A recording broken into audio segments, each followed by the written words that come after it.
Tatlong magkakapatid, isang mundong muling isisilang mula sa mga tubig at isang tadhana na kayang baguhin magpakailanman ang takbo ng sangkatauhan. Si Sem, Cam at Hafe ay hindi lamang nagmana ng lupa, kundi pati na rin ang pangako ng isang walang hanggang tipan sa Diyos at ang responsibilidad na muling buuin ang mundong winasak. Ngunit ang kanilang mga landas ay hindi lamang maghahatid sa kanila sa pagpapalawak ng mga banyagang lupain, kundi pati na rin sa pagharap sa isa't isa ng kanilang mga paniniwala at ang anino ng isang tore na sumusuway sa langit. Anong mga lihim ang nakatago sa mga lahi ng magkakapatid? Anong pamana ang tunay na iniwan ng mga anak ni Noe? Kung nais mong tuklasin kung paano ang ambisyon, pananampalataya at paghahangad ng kapangyarihan ay humubog sa mga unang hakbang ng sangkatauhan, mahalaga ang video na ito. Mag-subscribe para sa mga kwentong tulad nito at ibahagi sa iba upang mas maraming tao ang makapag-explore sa nakatagong kabanata ng kasaysayan. Simulan na natin. Ang araw ay dahan-dahang sumisikat sa abot ng abot tanaw. Binabago ang lahat ng nasa paligid. Ang tanawin ay tila kakaiba, hindi makilala.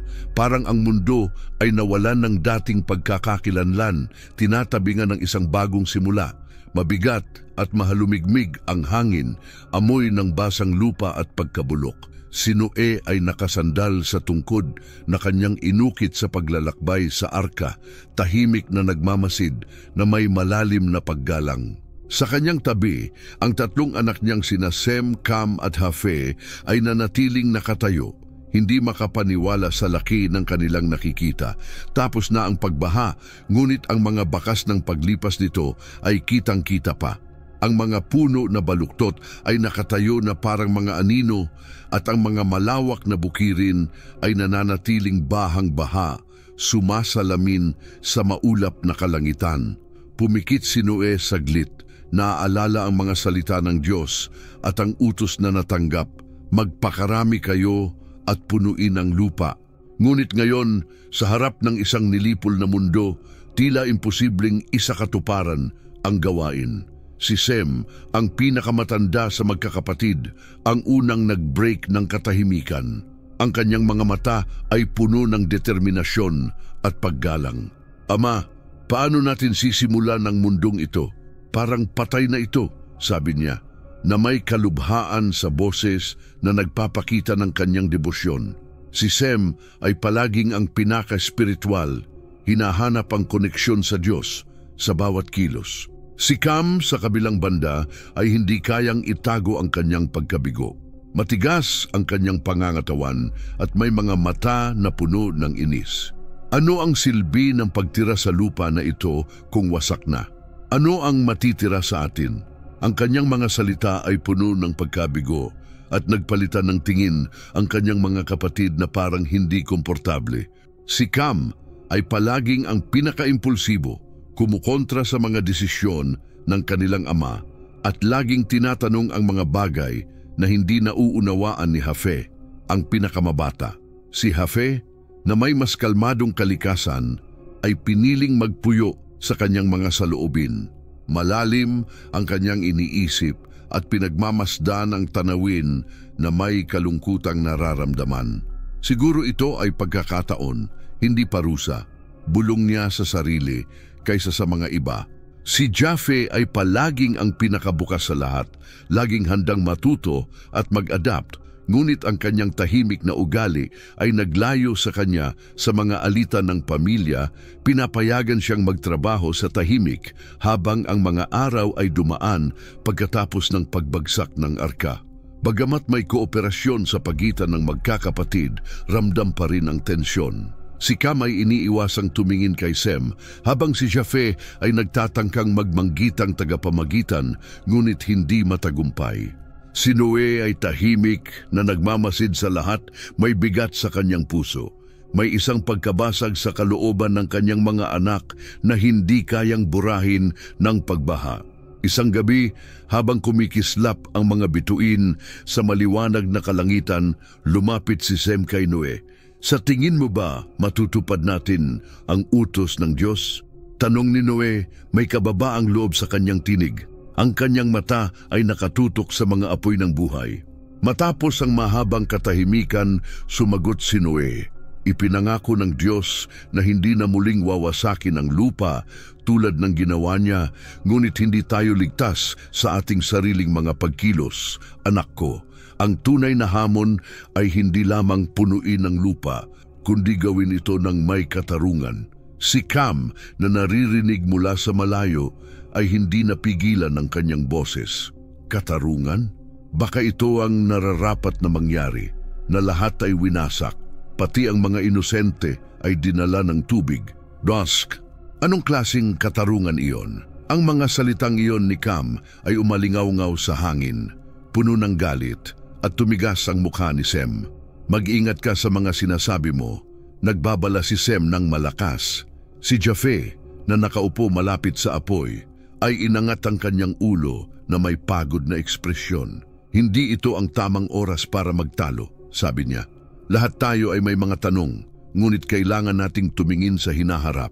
Noong gabing yon, habang ang kampo ay natutulog, umalis si Cam ng tahimik at umakyat sa isang burol malapit. Mula roon, tinitingnan niya ang malawak na tanawin ng desoladong mundo. Ang kanyang puso ay naguguluhan sa galit at paghanga.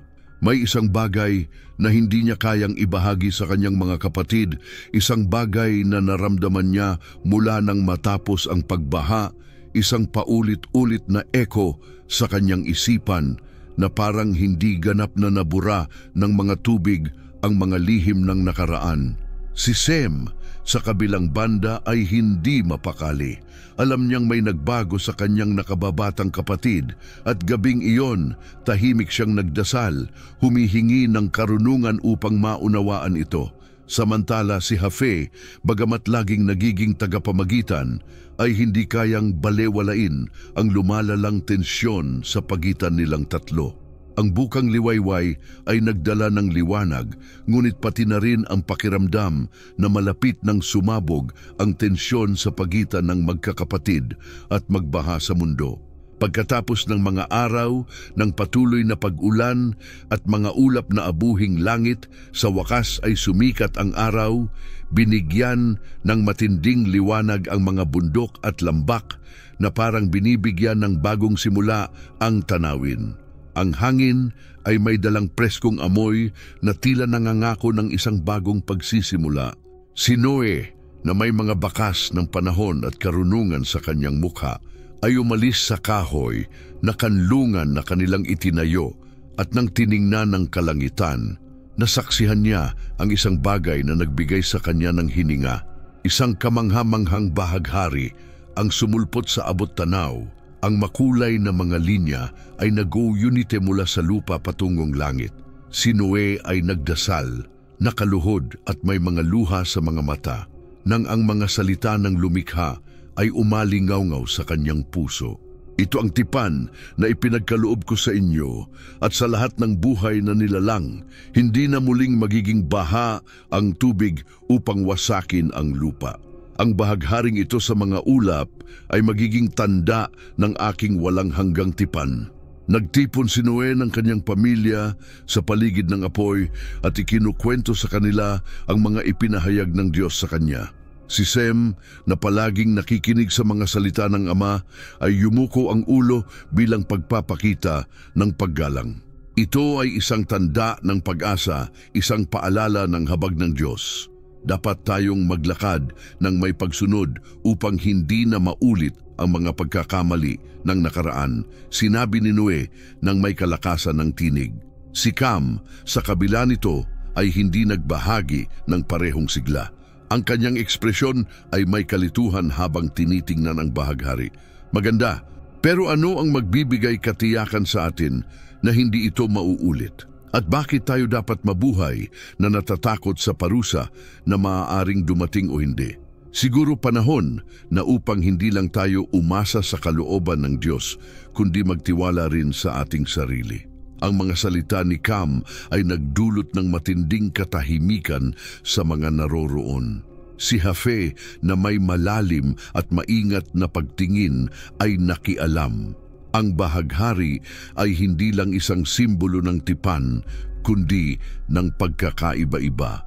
Bawat kulay ay may lugar, ngunit kapag pinagsama-sama ay bumubuo ng isang mas malaking bagay. Marahil matututo tayo mula rito upang magtayo ng isang mundong ang ating mga pagkakaiba ay hindi naghiwalay sa atin, kundi nagpapayaman sa atin. Ang pag-uusap na ito ang naging simula ng mga unang alitan sa pamilya tungkol sa kung paano muling bubuuin ang mundo. Si Sem ay iginiit na ang pangunahing layunin ay magtatag ng isang malinis na pagsamba sa Diyos, magtayo ng mga altar at mag-alay ng bawat kilos upang magbigay galang sa kanyang pangalan. Ang lahat ng ginagawa natin ay para sa kanya. Ang mundo ay winasak dahil sa kasamaan ng mga tao na nakalimot sa Diyos. Hindi natin dapat ulitin ang parehong pagkakamali. Si Cam, na may mga braso na nakayakap at may matigas na ekspresyon, ay sumagot. Ang kasamaan ay nagmumula sa pang-aapi ng mga nagpipilit ng kanilang mga paniniwala sa iba. Kung nais nating muling buuin ang mundong ito, dapat itong maging malaya, isang lugar kung saan ang bawat isa ay may karapatang magpasya kung paano mamuhay. Hindi natin kailangan ng mga altar upang patunayan ang ating halaga. Sinubukan ni Japhet na mag-mediator tulad ng palagi, ngunit sa pagkakataong ito, ang kanyang tono ay mas malalim kaysa sa karaniwang pagiging tagapamagitan. Pareho kayong tama. Kailangan natin ng isang mas mataas na layunin upang gabayan tayo, ngunit kailangan din nating matutong mamuhay ng malaya at tuklasin ang bagong mundong ito. Marami pang mga bagay na dapat matutunan, maraming mga tanong na kailangang masagot. Siguro hindi natin dapat magmadali sa pagpapasya kung anong landas ang tatahakin nang hindi muna natin nauunawaan ang mga bagay na nakapaligid sa atin. Ang tensyon ay patuloy na tumataas bawat araw na lumilipas habang ang mga oras ay ginugol nila sa pagtatayo ng isang altar mula sa mga bato sa isang burol na malapit. Si Cam, gayunpaman, ay patuloy na hindi binibigyan ng pansin ng altar. Siya ay nagtatrabaho sa isang sistema ng mga kanal upang irigahan ang mga tanim na sinimulan ni Japhet. Sa kabilang banda, si Japhet ay gumugol ng mga araw sa paggalugad sa mga kalapit na lupain, nagmamapa ng mga ilog at lambak, at nangongolekta ng mga sampol ng mga halaman at mineral. Si Noe ay tahimik na nagmamasid sa mga pagkakaibang ito sa pagitan ng kanyang mga anak, ngunit ang kanyang pag-aalala ay patuloy na lumalaki. Alam niya na ang bawat isa ay kumakatawan sa isang mahalagang aspeto para sa hinaharap ng sangkatauhan, ang debosyon ni Sem, ang kalayaan ni Cam, at ang kuryosidad ni Japhet. Ngunit nauunawaan din niya na kung hindi ito magiging maingat, ang mga pagkakaibang ito ay maaaring magdulot ng mga hindi na maibabalik na mga pagkasira. Isang gabi nang ang kalangitan ay puno ng mga bituin at parang kasing lawak ng tadhana ang kanilang hinaharap, tinipon ni Noe ang kanyang mga anak. Tinitingnan niya ang bahaghari sa abot tanaw at nagsalita. Ang bahaghari ay isang tipan ng Diyos sa atin, hindi lamang sa isa sa atin. Ang bawat isa sa atin ay may mahalagang papel sa bagong simula. Ngunit hindi natin dapat kalimutan na tayo ay isang pamilya. Kung papayagan nating ang ating mga pagkakaiba ang maglayo sa atin, magiging pareho tayo sa mga nawala sa tubig. Tumingin si Noe sa kanyang mga kamay na may mga mantsa pa ng lupa mula sa altar na kanyang itinatrabaho. Si Cam, kahit hindi sumagot, ay pinigil ang kanyang mga labi at ang kanyang ekspresyon ay nagpapakita ng isang halo ng pagmamalaki at paghamak. Si Japhet, na may mga mata na puno ng pagdududa ngunit may paggalang pa rin, ay tumingin kay Noe. Nagpatuloy si Noe, ang tunay na hamon ay hindi lang punuin ang lupa, kundi gawin ito na may espiritu ng pagkakaisa at layunin. Bawat isa sa inyo ay may mayaambag, ngunit kung hindi ninyo matutunang pakinggan ang isa't isa, magiging walang halaga ang tipan. Sa kabila ng mga salita ni Noe, hindi nawala ang tensyon. Patuloy na tinitingnan ni Sem si Cam ng may pagdududa, nakikita sa kanya ang isang rebelyon na kanyang itinuturing na delikado. Si Cam naman ay nagsimulang maramdaman na wala siyang tunay na lugar sa pamilya, parang ang kanyang mga ideya at kagustuhan ay patuloy na hinuhusgahan. Si Hafe, bagamat hindi masyadong nagsasalita, ay nahulog sa isang mahirap na balanse na hati sa mga pananaw ng kanyang mga kapatid.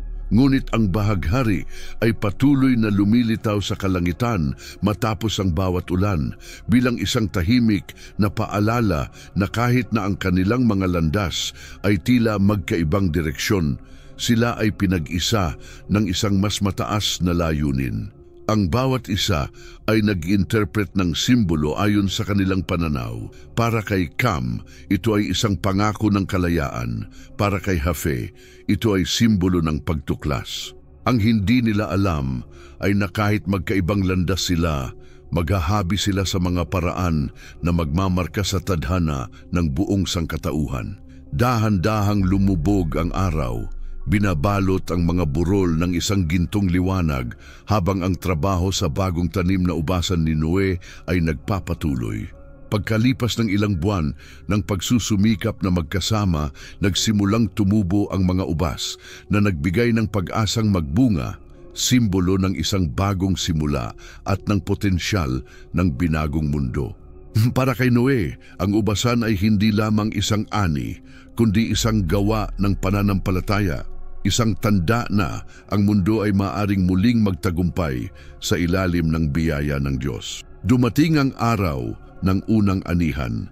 Nagtipon ang pamilya sa paligid ni Noe habang pinipiga niya ang mga ubas na may magkahalong takot at saya, ang unang alak mula nang maganap ang pagbaha. Tahimik na pinagmamasdan ng kanyang mga anak ang gawain, nauunawaan na may malalim na kahulugan ang kanilang ginagawa. Espiritual, ang alak ay kumakatawan sa muling pagkabuhay at pakikipag-isa sa Diyos. Ngunit ito rin ay simbolo ng kakayahan ng sangkatauhan na makalikha ng isang bagay na makikita at mauunawaan, isang bagay na nagpapakita ng kanilang kalayaan. Si Hafe, na may likas na kuryosidad, nakita ito bilang pagkakataon na matutunan ng bagong bagay upang maunawaan kung paano patuloy na magbibigay ang lupa ng higit pa sa kanilang inaasahan.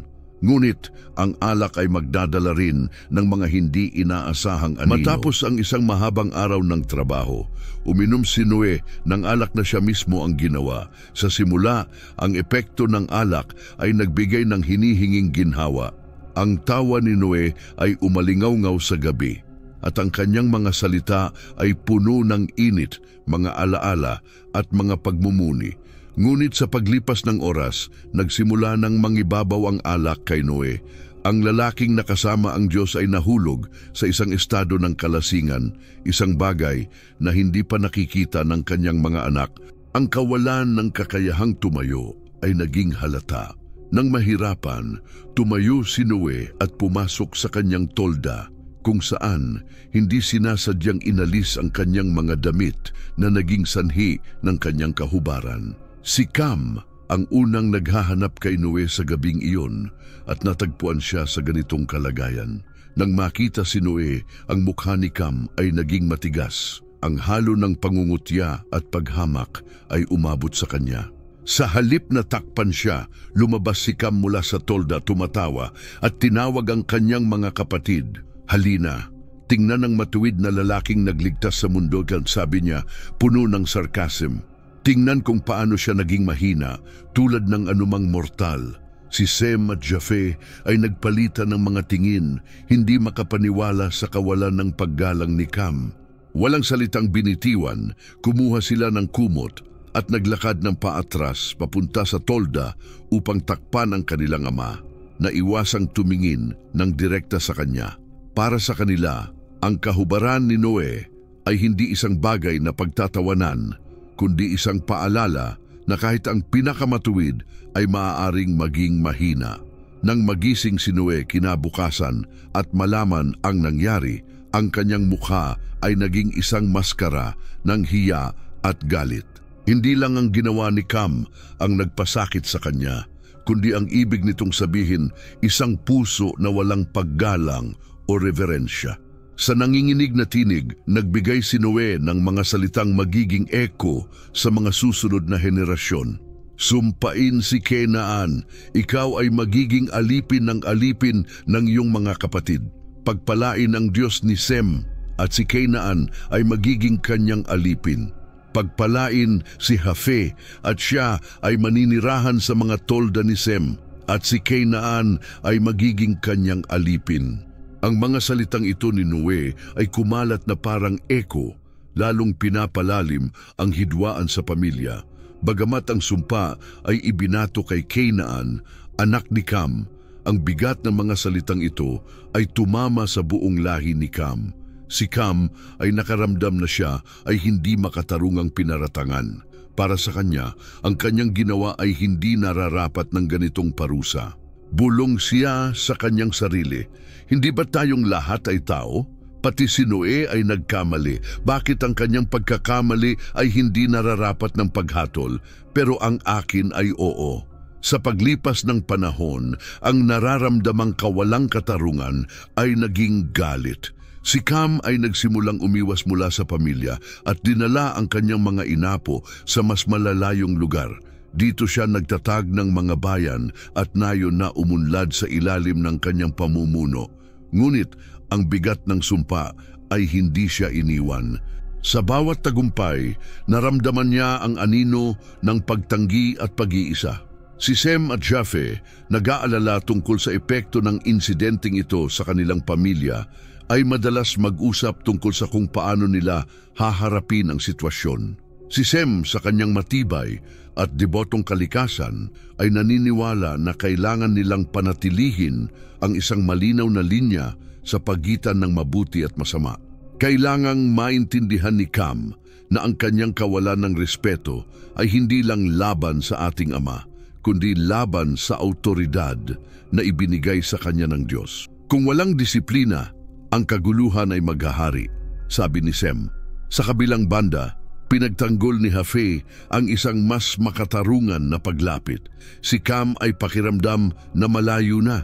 Kung patuloy natin siyang i-reject, ang kanyang galit ay lalago pa.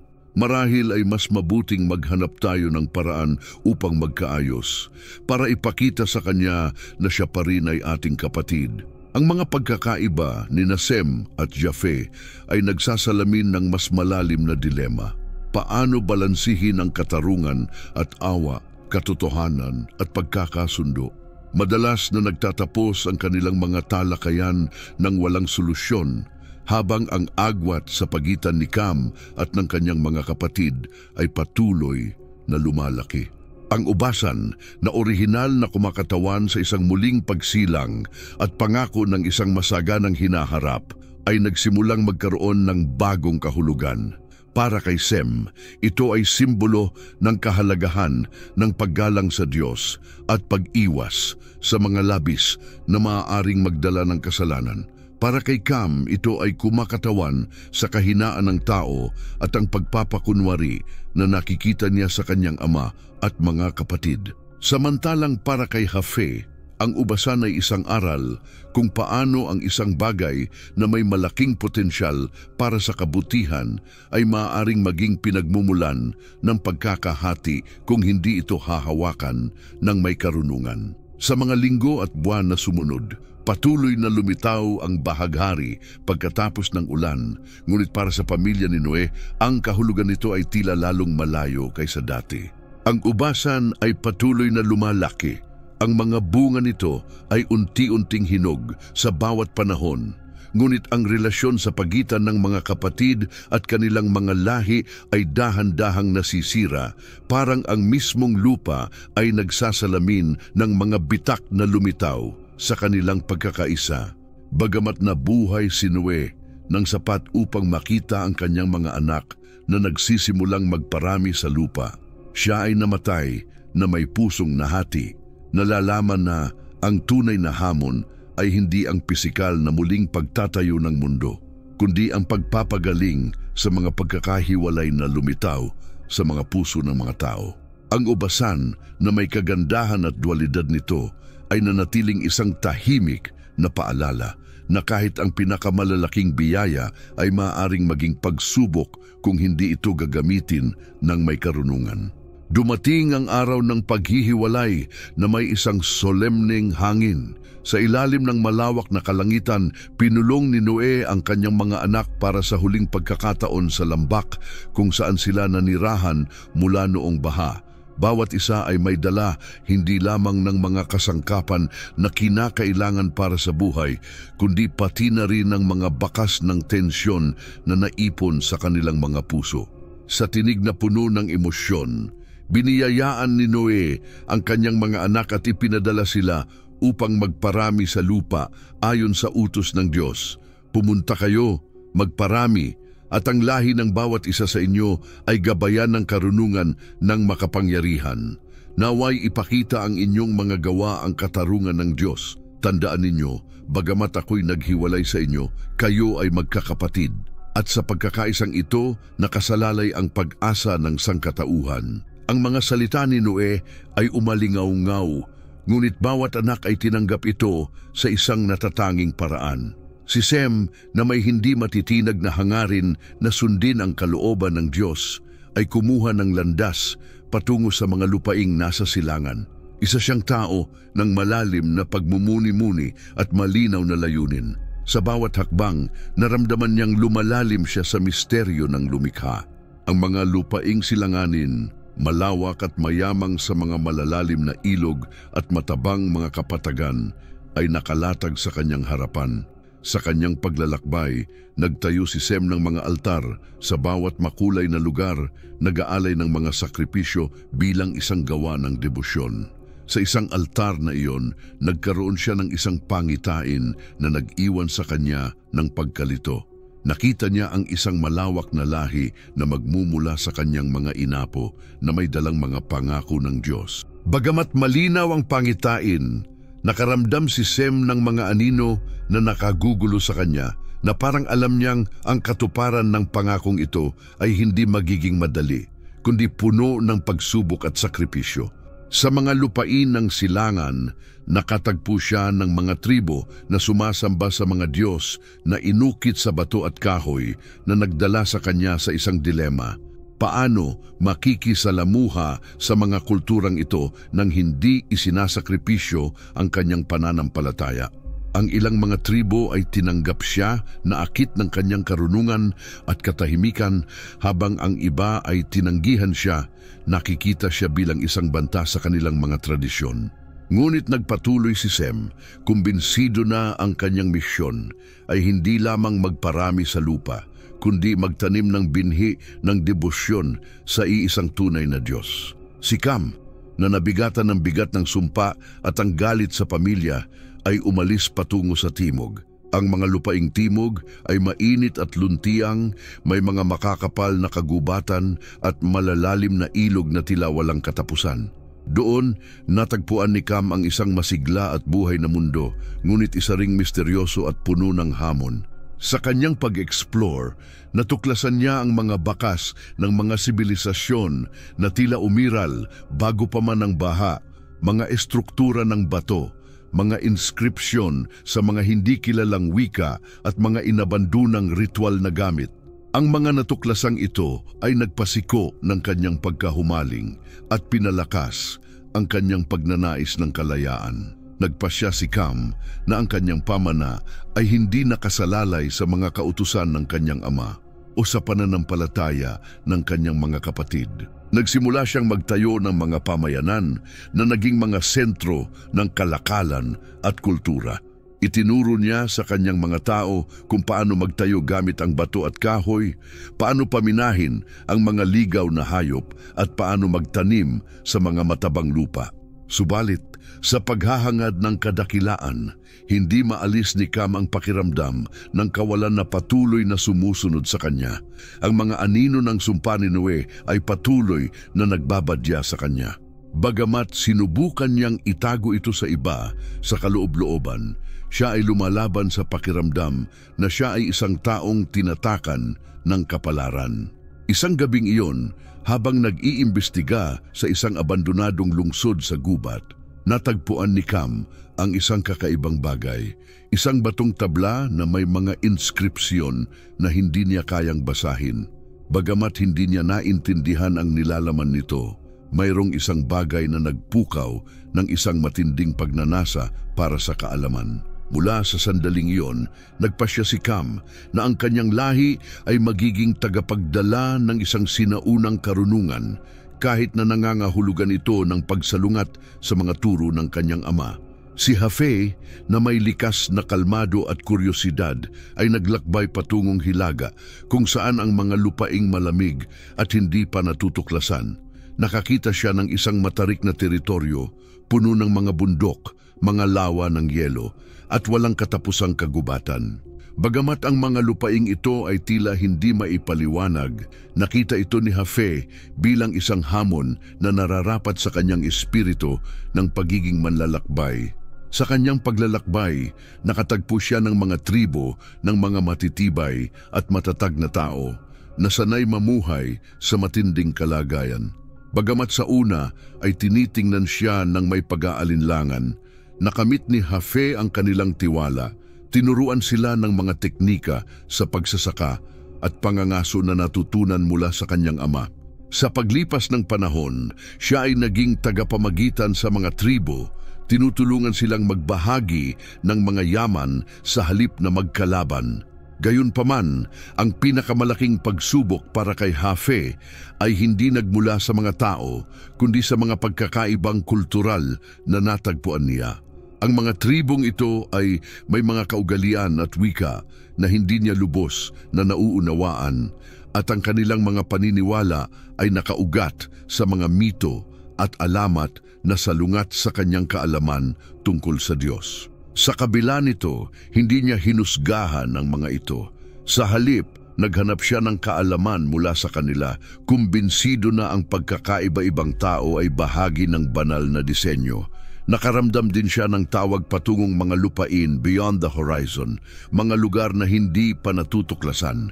Bagamat alam niyang ang kanyang misyon ay magparami sa mga lupain ng Hilaga, hindi niya maiwasang mangarap tungkol sa mga bagay na maaari niyang matuklasan beyond the ocean. Sa paglipas ng panahon, ang mga landas ng mga anak ni Noe ay naghiwalay. Si Sem ay nagtatag ng isang lahi na minarkahan ng kanyang debosyon at pagiging malapit sa Diyos. Si Cam naman ay nagtayo ng malalaking lungsod at kaharian, ngunit bitbit pa rin ang bigat ng hindi pagkakatiwalaan mula sa kanyang pamilya. Si Hafe naman ay naghasik ng kaalaman at pagkakaisa sa mga lupain ng Hilaga. Naging tulay siya sa pagitan ng mga magkaibang kultura.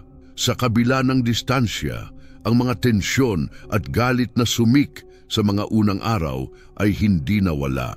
Parang isang ilog sa ilalim ng lupa, ang galit ay patuloy na nag-uugnay sa kanilang mga buhay, kahit na ang bahaghari ay patuloy na kumikinang sa langit matapos ang bawat ulan, na nagpapaalala sa kanila ng tipan ng Diyos. Bawat isa sa kanila ay nakakita ng bahaghari sa isang ibang paraan, binigyan ng kulay ng kanilang sariling mga karanasan at mga hangarin. Habang nagsimulang makita ni Noe ang kanyang mga anak na nagtatag ng mga pamayanan sa lupa, nalaman niya na ang mga paghihiwalay sa kanilang mga puso ay maghuhubog ng isang mundong kasing iba at kasing hamon ng pagkakaiba-iba, kung saan ang pamana ng bawat isa ay magkakaroon ng malaking epekto sa kapalaran ng sangkatauhan. Ang paglalakbay ni Sem patungong mga lupain ng silangan ay hindi lamang pisikal, kundi espiritual din. Mula nang umalis siya mula sa lambak kung saan siya nanirahan kasama ang kanyang ama at mga kapatid, naramdaman ni Sem ang isang malalim na responsibilidad na naglayo sa kanya sa iba. Hindi siya lamang ang panganay na anak ni Noe, kundi ang tagapangalaga ng isang espiritual na pamana na kanyang nararamdaman na mahalaga para sa kaligtasan ng kaluluwa ng tao.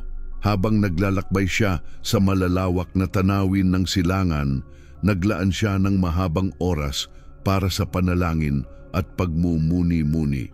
Isang malinaw na gabi, habang nagpapahinga sa ilalim ng kalangitan, naramdaman ni Sem ang isang presensya na bumalot sa kanya. Parang ang hangin mismo ay kumikilos ng may higit pa sa pisikal na mundo.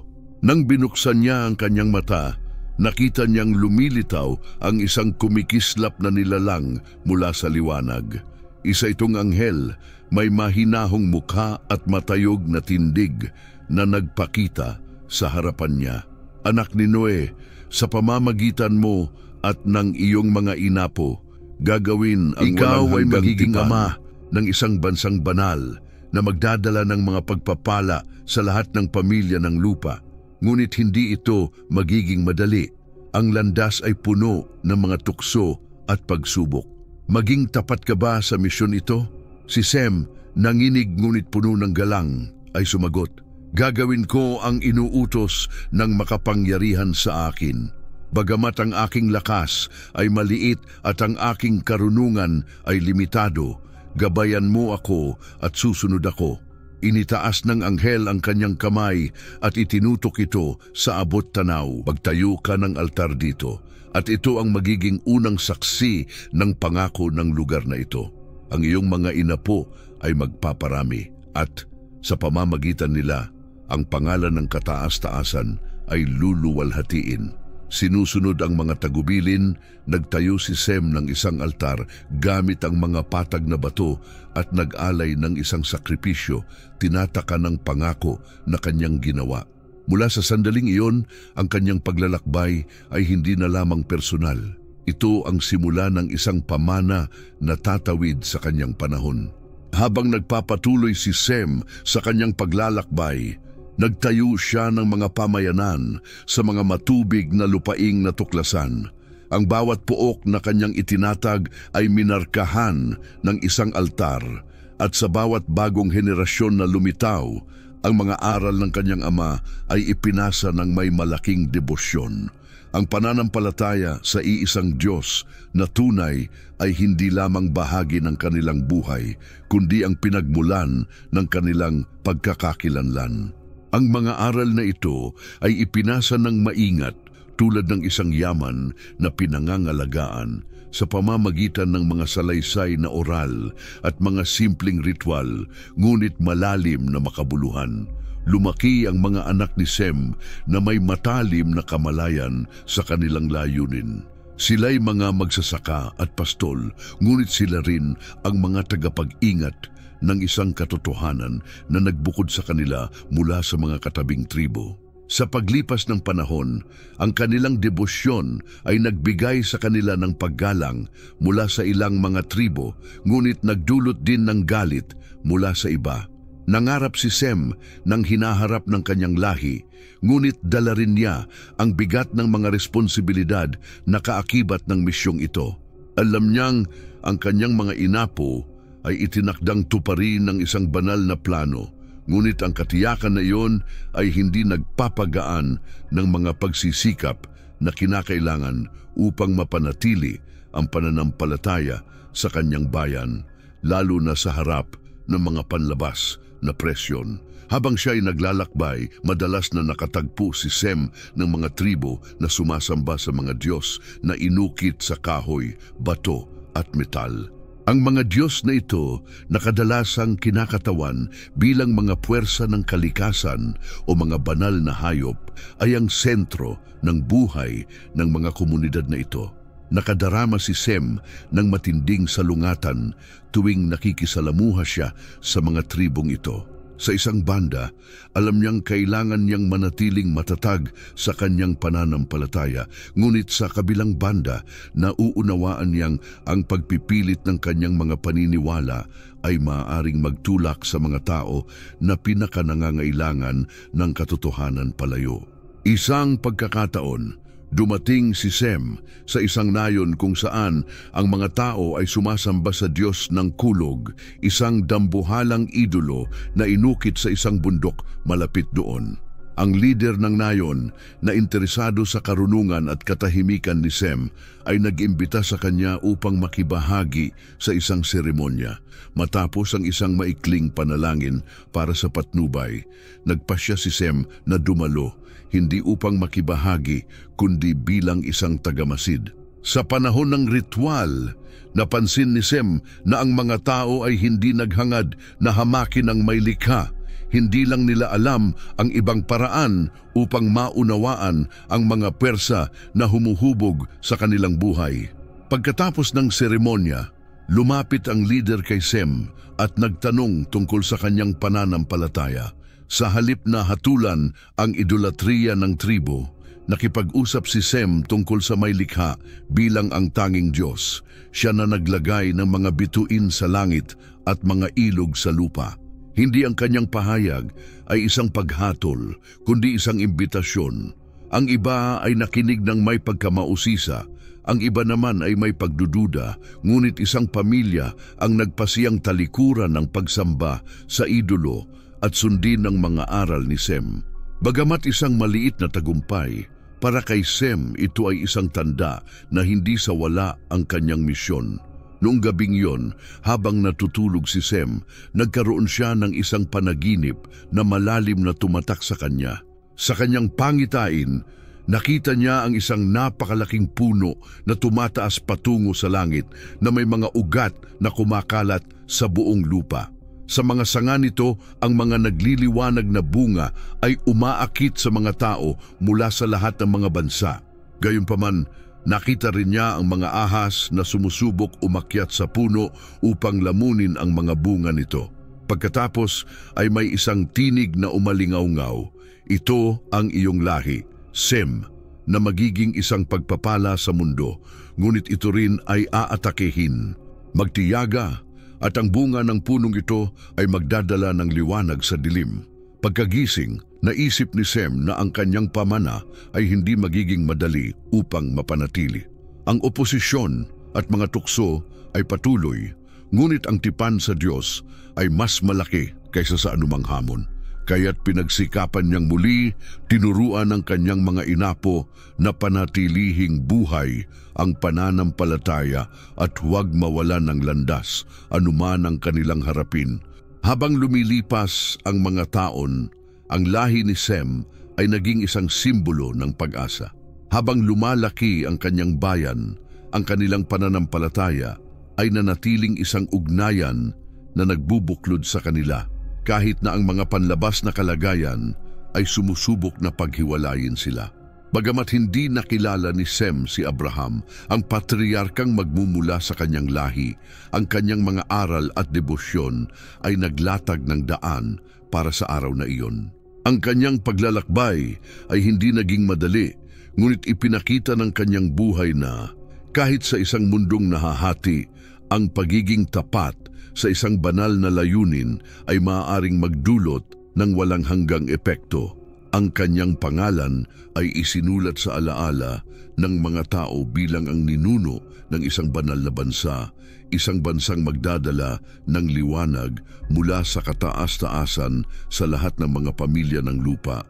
Ang timog, sa matinding init at mga tanawin na puno ng buhay, ay nagbigay ng isang malupit na kaibahan sa mga lupang iniwan ni Cam. Doon, ang kalikasan ay buhay na may makakapal na kagubatan na nagtatago ng mga lihim sa pagitan ng mga puno at malalawak na kapatagan na tila walang katapusan. Para kay Cam, ang mga lupang iyon ay isang pagkakataon upang magsimula muli, malayo sa mga sumpa at tensyon na patuloy na sumusunod sa kanya mula sa insidente sa tolda ni Noe. Hindi nagtagal at nagtayo si Cam ng mga pamayanan na umunlad dahil sa kanyang katalinuhan at pamumuno. Ngunit may isang hindi mapapansin na pagkaabala na patuloy na nagtulak sa kanya upang mag-explore pa, na para bang may isang bagay sa mga lupaing iyon na kumakalabit sa kanya. Isa sa mga pagkakataong iyon, nakatagpo siya ng isang tuklas na magbabago ng kanyang buhay at lahi magpakailanman. Malapit sa isang ilog na dumadaloy sa mga burol na natatakpan ng mga puno, nakatagpo si Cam at ang isang grupo ng kanyang mga tagasunod ng isang butas sa lupa na mukhang natural. Ngunit nang lumapit sila, napansin nila na ang mga gilid ng pasukan ay inukit ng mga geometric na pattern at mga simbolong hindi nila alam. Sa pag-usisa, nagpasya si Cam na galugarin ang lugar. Bumaba sila sa isang makitid na tunnel, inilawan ito habang sila ay umuusad. Ang ilalim ng lupa na kanilang natagpuan ay kamangha-mangha. May mga haligi na inukit ng mga humanoid na mga figure at mga representasyon ng mga celestial na fenomeno. Sa gitna ng pangunahing silid, sa isang pedestal ng bato, nakahiga ang isang bagay na parang inilagay doon ng may labis na pag-iingat. Isang madilim na tabla na gawa sa isang material na hindi matukoy ni Cam. Puno ito ng mga inskripsyon na hindi tumutugma sa alinmang wika na alam niya, ngunit may isang bagay dito na nagpapagising sa kanyang kalooban ng isang halo ng paghanga at takot. Nang hawakan niya ang tabla, nakaramdam siya ng lamig na dumaloy sa kanyang katawan. Parang ang bagay na ito ay may buhay, parang naglalaman ito ng isang kaalaman na naghihintay na matuklasan. Mula sa sandaling iyon, ang tabla ay naging isang obsession kay Cam. Bagamat hindi niya ito lubusang naipaliwanag, tiyak siya na naglalaman ito ng mga sinaunang lihim na maaaring magbigay ng kapangyarihan at karunungan higit pa sa imahinasyon. Ngunit ang tabla ay hindi lamang nagdulot ng paghanga, kundi nagbukas din ng mga pagdududa kay Cam. Habang pinag-aaralan niya ang mga inukit at mga representasyon ng mga sinaunang tao, nagsimula siyang magtaka kung ang mga aral ng kanyang ama ay ang buong katotohanan. Kung ang lungsod na ito at ang kaalaman na ito ay umiral bago ang baha, ano ang magiging epekto nito sa pananampalataya sa iisang Diyos na lumikha? Maaaring may mga puwersa na hindi binanggit ni Noe o baka hindi alam ng kanyang ama. Itinatago ni Cam ang kanyang mga natuklasan, natatakot kung paano ito titingnan ng kanyang mga kapatid o kahit ng kanyang lahi. Sa loob ng kanyang sarili, may isang labanang nagaganap sa pagitan ng pagiging tapat sa mga aral ng kanyang ama at ang atraksyon ng misteryo ng tabla. Habang lumilipas ang mga araw, nagsimula siyang lumayo mula sa mga espiritual na gawain na itinuro sa kanya ni Noe at pinalitan ito ng isang halos relihiyosong kasiglahan patungkol sa kaalaman na naniniwala siyang maaaring makuha mula sa tabla. Ang mga inapo ni Cam na inspirasyon ng kanyang pamumuno at natuklasan ay nagsimulang magtayo ng mga kaharian na kasing laki ng mga pinakamalaki. Ang kanilang mga lungsod ay pinalamutian ng malalaking templo at estatwa na kumakatawan sa mga figure na nakita ni Cam sa mga inukit ng ilalim ng lupa. Ang mga kaharian na ito ay mayaman sa mga yaman at kultura, ngunit malayo sa mga prinsipyong banal na itinuro ni Noe. Sa paghahanap ng kapangyarihan, ipinakilala ni Cam ang mga gawain na tuwirang sumasalungat sa mga aral ng kanyang ama. Ang mga ritual at seremonya sa mga templo ng kanyang mga tao ay puno ng simbolismo mula sa mga inscription sa tabla. Ang pagsamba sa lumikha ay pinalitan ng pagsamba sa mga sinaunang naninirahan sa ilalim ng lupa na nagsimula ng ituring ni Cam bilang mga tunay na naunang tao ng sangkatauhan. Ngunit ang kapangyarihan na nakuha ng mga kaharian ni Cam ay nagdulot ng maraming mga alitan. Ang ambisyon at ang paghahangad ng kontrol ay nagdulot ng mga digmaan sa loob ng mga angkan ng kanyang lahi. Ang mga labanang ito ay hindi lamang naghiwa-hiwalay sa kanyang mga inapo, kundi pati na rin sa galit na nararamdaman ni Cam mula noong araw na binanggit ni Noe ang kanyang sumpa. Bagamat ang mga lungsod ni Cam ay malalaki at ang kanyang impluensya ay umabot sa malalayong lugar, hindi siya makatatakas sa anino ng mga salitang binitiwan ni Noe. Ang kanyang mga nagawa, gaano man kahanga-hanga, ay tila laging may kasamang pakiramdam ng labanan, pagkakawatak-watak at isang pakiramdam ng kakulangan.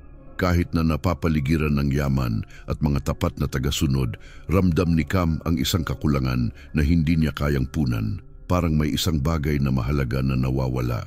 Isang gabi, habang pinag-aaralan ng tabla sa kalungkutan ng kanyang silid, nagkaroon si Cam ng isang nakakabahalang panaginip. Nakita niya ang isang napakalaking tore na umaabot hanggang sa mga ulap, na itinayo ng kanyang lahi bilang isang pagtatangkang hamunin ng langit. Ngunit bago natapos ang tore, isang celestial na puwersa ang nagwasak dito, at ang mga tao na nagtatrabaho sa pagtatayo nito ay nagkawatak-watak, hindi makapag-usap sa isa't isa. Nagising si Cam na puno ng malamig na pawis. Nararamdaman niyang ang panaginip ay isang babala ng kung ano ang mangyayari kung ipagpapatuloy niya ang landas na pinili niya. Sa kabila ng mga alitan at pagdududa na nagmarka ng kanyang buhay, iniwan ni Cam ang isang matibay na epekto sa mundo. Ang kanyang lahi ay naging tagapagtayo ng mga kaharian, tagapagtaguyod ng kaalaman at mga tagapagtatag ng malalaking sibilisasyon. Ngunit dinala rin nito ang mga epekto ng paglayo sa mga prinsipyo ng kanyang ama, isang pamana ng pagkakawatak-watak at tensyon na ipinasok mula sa henerasyon patungong henerasyon. Ang tabla, bagamat hindi kailanman lubusang naipaliwanag, ay nanatili bilang simbolo ng dualidad ni Cam, ang kanyang paghahangad ng kaalaman at kapangyarihan, ngunit pati na rin ang pakikibaka sa loob ng kanyang pananampalataya at pagkakakilanlan. Ang mga alingaw-ngaw ng kanyang kwento ay sumasalamin sa paglipas ng panahon bilang isang paalala na kahit ang mga pinakadakilang nagawa ay may kasamang anino ng mga pagpapasyang nagpasimuno sa mga ito. Ang malamig na hangin mula sa hilaga ay humaplos sa mukha ni Jaffe habang tinitingnan niya ang malalaking bundok sa malayo. Mula nang iwanan niya ang lambak na kanyang kinamulatan, ang kanyang puso ay puno ng isang walang kapantay na pagkamausisa, isang pagnanasa na makita kung ano ang naroroon sa labas ng mga kilalang lupa. Hindi naghahanap si Jaffe ng mga yaman o kapangyarihan. Ang kanyang hangarin ay maunawaan ang mundo sa buong kalakhan nito, matutunan ang mga lihim nito at malaman mula sa mga tao na naninirahan dito. Ang paglalakbay patungong hilaga ay mahirap at matagal. Ang mga lupaing iyon ay magaspang, may mga burol na puno ng niyebe at mga ilog na nagyayelo na mahirap tawirin kahit ng mga pinakapusong matatag. Ngunit si Jaffe, sa kanyang matibay na espiritu, ay tinitingnan ang bawat hamon bilang isang pagkakataon para sa paglago.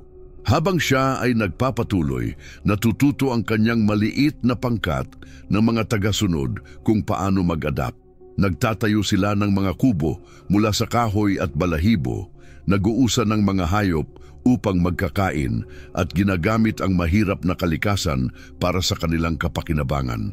Sa kanyang paglalakbay, nakatagpo si Jaffe ng mga nakahiwalay na tribo na namumuhay ng may harmonya sa kalikasan.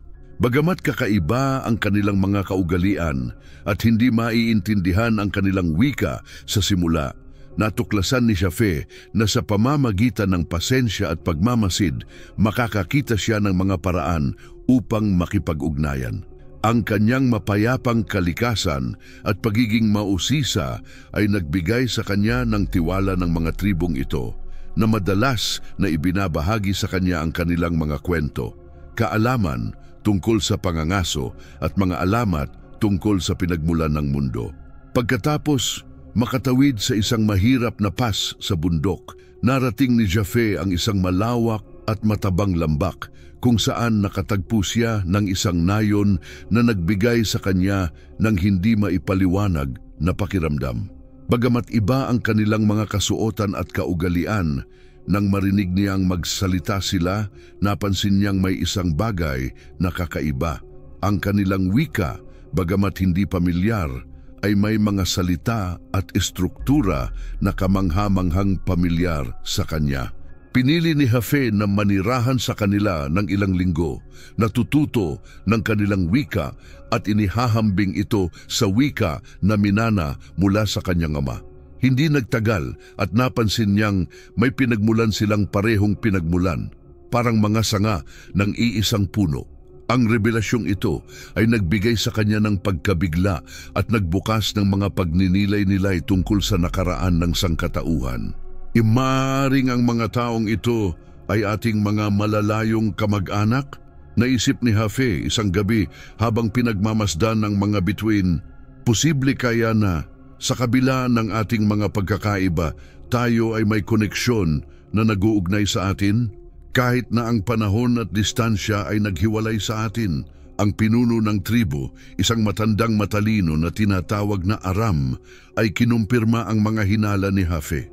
Ang aming mga ninuno ay nagsalita ng isang malaking baha at ng isang tao na nagligtas sa kanyang pamilya sa isang arka. Bagamat ang mga detalye ng kwento ay nawala sa paglipas ng panahon, alam namin na kami ay nagmula sa taong iyon. Baka ikaw ay isang patunay na ang kanyang lahi ay buhay pa. Ang pagtuklas na ito ay nagmarka ng isang pag-ikot sa paglalakbay ni Jafe. Naunawaan niya na ang sangkatauhan ay hindi isang koleksyon ng mga bayan na nahahati ng hindi malalagpasan na mga hadlang, kundi isang mosaiko ng mga kultura at tradisyon na mayroong isang karaniwang pinagmulan. Ang ideyang ito ay nagbigay sa kanya ng pag-asa, ngunit pati na rin ng responsibilidad. Bagamat bawat lungsod ay may kanya-kanyang karakter, paraan ng pamumuhay at pananaw sa mundo, naniniwala si Jafe na posible ang maghanap ng pagkakaisa sa pagkakaiba-iba. Sa layuning ito, nagsimula siyang magturo sa mga tribo na kanyang nakatagpo ng kahalagahan ng pagbabahagi ng kaalaman at pagpapahalaga sa mga pagkakaiba, na nagpapakilala ng ideya ng mga alyansa batay sa kooperasyon, hindi sa pananakop. Iminungkahi niya na ang tunay na lakas ng sangkatauhan ay nasa kakayahang magtulungan sa kabila ng mga pagkakaiba sa wika at kultura. Habang lumalaki ang kanyang lahi, ang mga inapo ni Jafe ay namana ang kanyang espiritu ng pagiging explorer at naging mga naglalayag, naglalakbay sa mga dagat gamit ang mga barkong pangkalakalan na nag-uugnay ng mga malalayong lungsod. At mga tagapamagitan naglutas ng mga alitan sa pagitan ng mga tribo.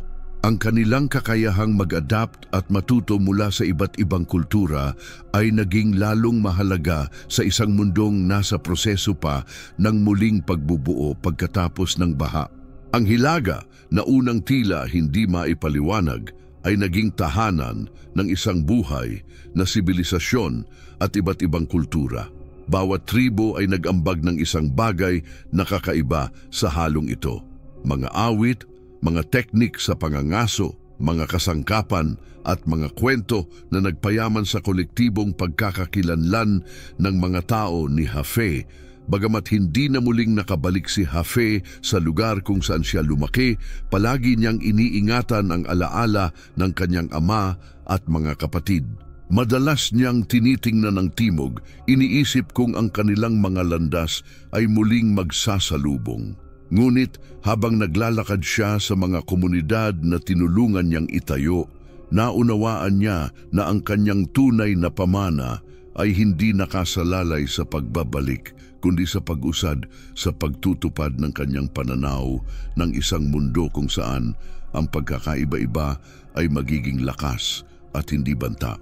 Sa isa sa kanyang mga huling pagmumuni, isinulat ni Jafe sa isang pergamino na kanyang dala, "Kami ay tulad ng mga kulay ng bahaghari na nakita ng aking ama pagkatapos ng baha, magkakaiba ngunit bahagi ng iisang tipan.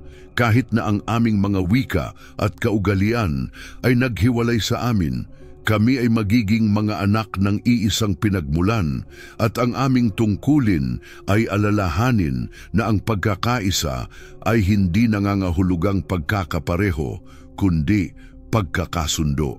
Ang pamana ni Jafe ay kumalat sa mga dagat at bundok.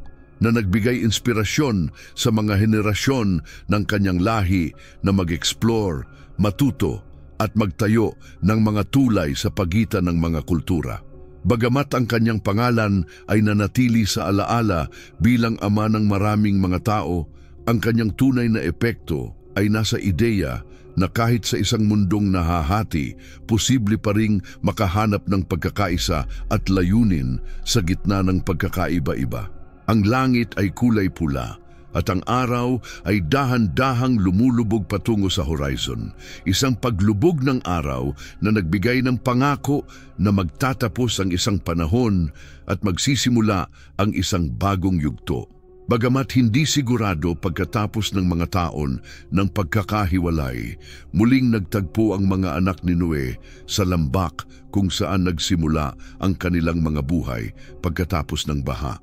Ang lupa na dati ay puno ng pagkawasak at kamatayan ay ngayon puno ng buhay. May mga berdeng burol at mga tanim na bukirin, mga ilog na sagana. Ngunit ang kagandahan ng tanawin ay hindi nakapag-alis ng mga tensyon na nagsisimula ng mag-develop sa pagitan ng mga magkakapatid. Dumating si Sem muna kasama ang kanyang mga anak at apo. Ang kanyang mukha ay matahimik ngunit puno ng autoridad. Ang bawat galaw niya ay nagpapakita ng kanyang debosyon at sa kanyang mga kamay ay may hawak siyang isang pang-uyam na may mga simbolo na kumakatawan sa tipan sa Diyos. Hindi nagtagal, dumating si Japhet na kapalibot ng isang heterogeneous na grupo ng mga tao na kumakatawan sa pagkakaiba-iba ng mga lupaing hilaga. Ang kanyang mukha ay nagpapakita ng pagod mula sa mahabang paglalakbay, ngunit may kasamang pagkakuryoso sa kung ano ang kahulugan ng pagtitipon na ito. Sa wakas, dumating si Cam, nakasuot ng mga damit na may mga detalyadong disenyo na nagsasabi ng kadakilaan ng mga kaharian na itinayo niya sa timog. Ang kanyang tingin ay puno ng hamon na para bang handa siyang harapin ang anumang paghuhusga mula sa kanyang mga kapatid. Sa simula, nagbati sila ng may paggalang ngunit may kaunting formalidad. Maraming taon na ang lumipas mula nang huling mag-usap sila at ang oras ay lalong nagpatingkad ng mga pagkakaiba sa kanilang pagitan. Si Sem, sa kanyang seryosong tono, ang unang nagsalita. Isang karangalan na makita kayong muli mga kapatid. Ang Panginoon ay naging maawain sa atin at pinahintulutan tayong magtagpo. Naway magamit natin ang sandaling ito upang alalahanin ang ating layuning magkakasama at parangalan ang tipan na ginawa ng Diyos sa ating Ama. Si Cam ay nagtaas ng isang kilay at nag-cross arms. Layunin? Baka nakalimutan mo na nagkahiwalay tayo dahil sa magkaibang pananaw. Sinasabi mong sumunod, ngunit ako'y nakadiskubre ng mas mahalagang bagay, ang kalayaan. Ang mga lupaing timog ay nagturo sa akin na walang isang paraan lamang para magtagumpay. Ang kaalaman at kalayaan ay ang tunay na gamit para dito. Si Japhet ay sumingit ng kalmado na labis na kaibahan sa matinding pagkakausap ng kanyang mga kapatid. Tama kayong pareho, ngunit mali rin. Ang mundo ay hindi itim o puti. Natutunan ko na ang balanse, ang nagpapahintulot sa iba't ibang kultura at pananaw na mag-coexist. Narito tayo dahil sa kabila ng ating mga pagkakaiba, tayo ay isang pamilya. Dapat may halaga ito. Ang kanilang unang pag-uusap ay mabilis naging isang debate kung saan pinipilit ni Sem na itaguyod ang kahalagahan ng pananampalataya at debosyon sa lumikha bilang basehan ng anumang hakbang. Si Cam naman ay nagtatalo na ang tunay na progreso ay nanggagaling sa pagtutol sa nakasanayan at paghahanap ng mga kasagutan mula sa sarili. Si Japhet, palaging naghahanap ng gitnang landas, ay nagtatangkang makahanap ng mga pagkakasunduan ngunit nahirapan. Sa kalagitnaan ng kanilang diskusyon, isang grupo ng mga naglalakbay ang dumating sa kampo at nagdala ng mga balita na nagbigay pansin sa lahat. Ayon sa kanila, Sa isang lugar na hindi kalayuan, nagsanib ang mga tao mula sa iba't ibang tribo upang magtayo ng isang napakalaking istruktura. Isang tore na tinatawag na Tore ng Babel na siyang kasalukuyang itinatayo tulad ng isang simbolo ng pagkakaisa, ngunit pati na rin ng hamon sa makapangyarihan. Sinasabi ng mga lider na ang tore ay kasing taas na, ang anino nito ay sumasaklaw sa maraming kilometro. Ayon sa isang naglalakbay na may halong paghanga at takot sa kanyang boses. Sinasabi ng mga lider na sa pamamagitan nito, ipapakita nila na ang tao ay hindi na kailangang umasa sa langit at maaaring maging mga Diyos para sa kanilang sarili. Ang balitang ito ay tumama tulad ng isang bigat sa magkakapatid. Si Sem na natakot ang unang nagsalita. Isang pagpapakong sinungaling. Paano maglalakas loob ang tao na hamunin ang lumikha ng ganito? Ang toring ito ay hindi simbolo ng pagkakaisa, kundi ng kayabangan. Dapat natin silang pigilan bago nila pagalit ang Diyos. Si Cam, sa kabilang banda, ay tinitingnan ang sitwasyon ng iba. Bakit palagi mong iniisip na ang hindi mo nauunawaan ay isang banta, Sem? Baka hindi ang tore ito isang hamon, kundi isang tagumpay, nagawa ng sangkatauhan na magsama at lumikha ng isang bagay na kamangha-mangha. Baka ito na ang simula ng isang bagong kabanata sa ating kasaysayan. Mananatiling tahimik si Jafe sandali, nagmumuni-muni sa mga narinig. Sa wakas, nagsalita siya ng may matatag na tinig. Maaaring ang tore ay isang simbolo ng pagkakaisa o isang hamon, ngunit ang talagang mahalaga ay ang espiritu kung paano ito itinayo. Kung ito ay itinatag-uyod ng kayabangan at pagmamataas, magiging sanhi ito ng sariling pagkawasak. Ngunit kung ito ay isang tapat na layunin ng pagpapalakas ng ugnayan ng mga tao, maaari itong maging isang mabuting bagay. Kailangan nating siyasatin ito bago tayo kumilos. Ang debate tungkol sa tore ay nagpasidhi sa mga tensyon sa pagitan ng magkakapatid. Si Sem, matatag sa kanyang paniniwala, ay naniniwala na ang pagpapahintulot sa tore na magpatuloy ay isang panganib para sa buong sangkatauhan.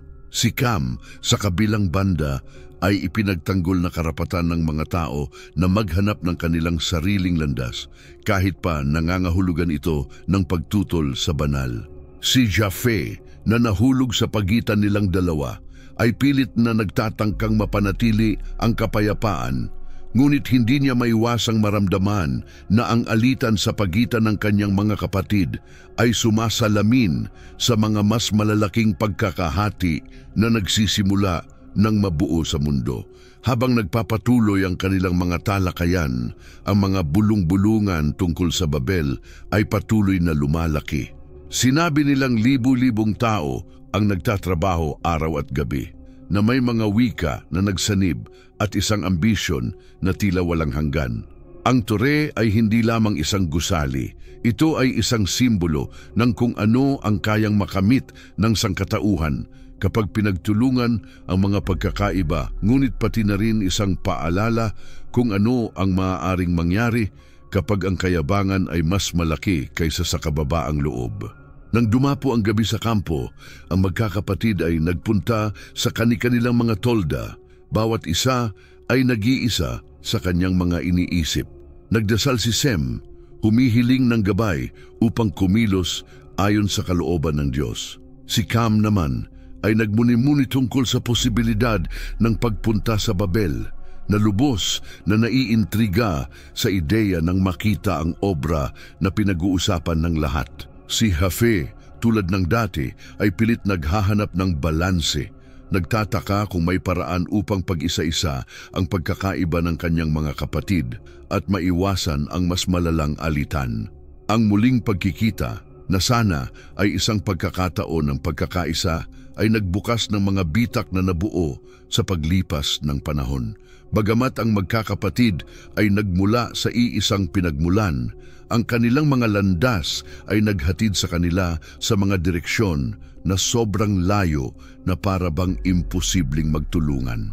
na habang ang apoy ng kampo ay dahan-dahang naglalagas sa ilalim ng mga bituin, ang anino ng Tore ng Babel ay nagsimulang kumalat hindi lamang sa mga kalapit na lupain, kundi pati na rin sa mga puso ng mga anak ni Noe. Ang araw ay kumikislap ng matindi sa malawak na kapatagan kung saan ang Tore ng Babel ay tumataas, isang estruktura na tila hindi lamang hamon sa langit, kundi pati na rin sa kaayusan na itinakda ng lumikha. Ang tunog ng mga martilyo at pang-ukit ay patuloy na umuukit, halong mga tinig ng libu-libong kalalakihan at kababaihan na nagtatrabaho ng walang tigil.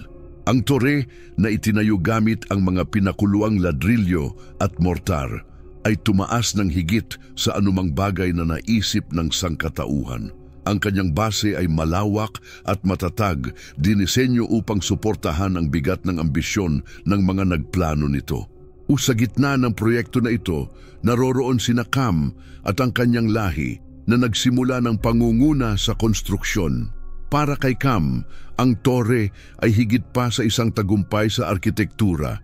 Ito ay isang pahayag ng kalayaan, isang patunay na ang sangkatauhan ay hindi kailangang sumunod sa mga paghihigpit na ipinataw ng langit. Sa kanyang isipan, ang Babel ay ang pinakasimbolo ng kakayahan ng tao na magtakda ng kanilang tadhana. Ang balita tungkol sa tore ay nakarating kay Sem at Jafe ng malinaw na sapat upang magdulot ng matinding alarma sa kanila.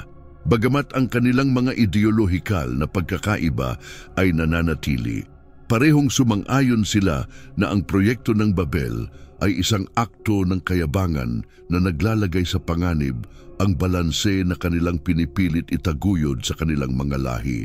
Magkakasama sa pag-aalala, naglakbay sila patungong Babel na may pag-asang kumbinsihin si Cam na itigil ang kanyang proyekto bago pa huli ang lahat. Nang dumating sila sa kapatagan, sila ay namangha sa kanilang nakita.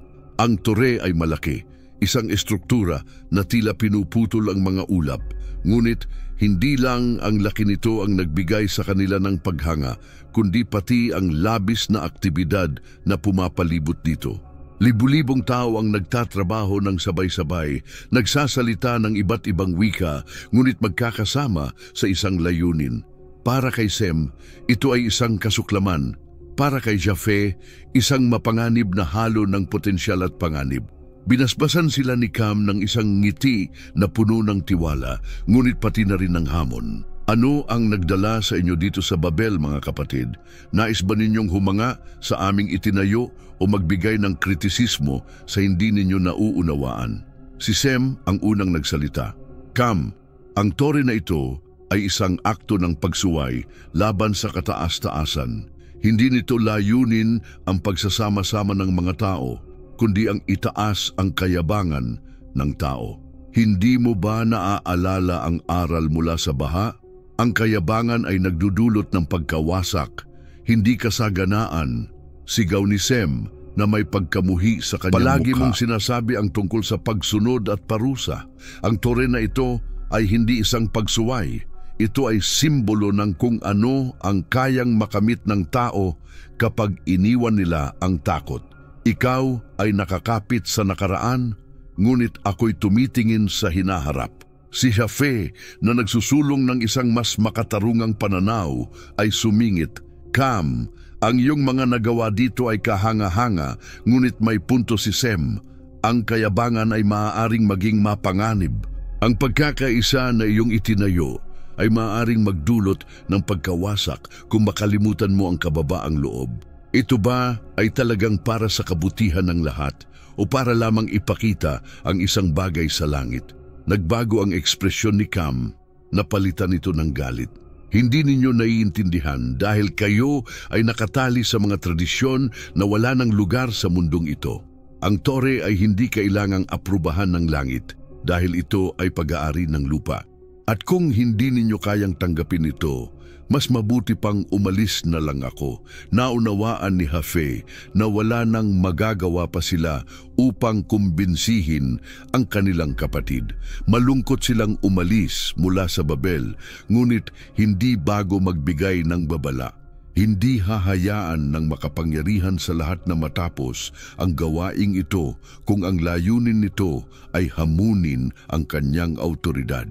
Tandaan ninyo ang aming mga salita pagdating ng panahon. Habang patuloy na tumataas ang tore, ang mga araw ay naging linggo at ang linggo ay naging buwan. Tila walang makakapigil sa pag-usad ng Babel, gaano man ito kataas, ngunit ang mga banal na pwersa ay masusing nagmamasid.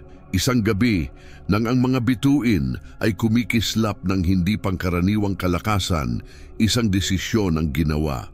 Sa pagdapo ng umaga, nagsimula nang mangyari ang mga kakaibang bagay sa mga manggagawa ng tore.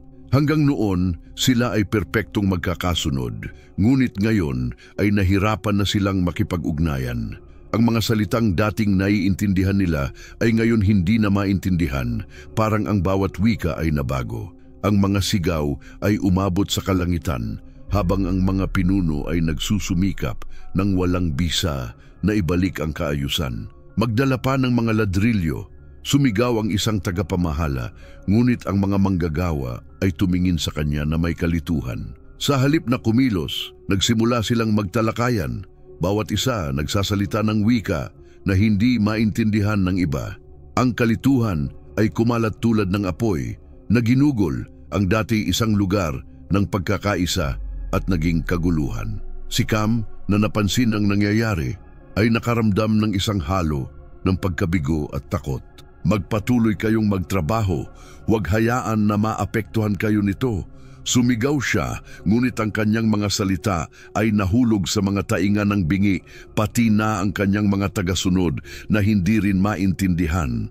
Tumigil ang paggawa ng tore. Ang mga grupo na dati ay nagtatrabaho ng magkasama ay nagsimulang magkalayo, hindi na kayang mag-usap.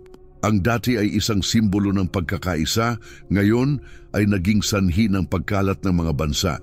Ang mga buong pamilya ay iniwan ng konstruksyon, naghahanap ng mga lugar kung saan maaari silang mabuhay sa mga taong pareho ang wika. Ang mga tribo ay ipinakalat sa buong mundo. Bawat isa ay nagdadala ng isang piraso ng dati Babel. Si Cam ay nanatili sa kapatagan ng ilang sandali, nagmamasid sa mga guho ng kanyang ambisyon. Ang tore, bagamat kitang-kita pa, ay naging isang monumento ng hindi natapos na pagninasa ng tao at ng kanyang hindi maiiwasang pagbagsak. Habang nagmumuni-muni tungkol sa nangyari, hindi ko maiwasang maalala ang mga salita ng aking mga kapatid. Baka pinangarap nila ang mga kahihinatnan ng kanilang mga desisyon. Sa paglipas ng panahon, iniwan ni Cam ang Babel at bumalik sa kanyang mga lupaing timog, kung saan ipinagpatuloy niya ang pamumuno sa kanyang lahi. Gayunpaman, ang karanasan sa Babel ay nag-iwan ng malalim na marka sa kanya.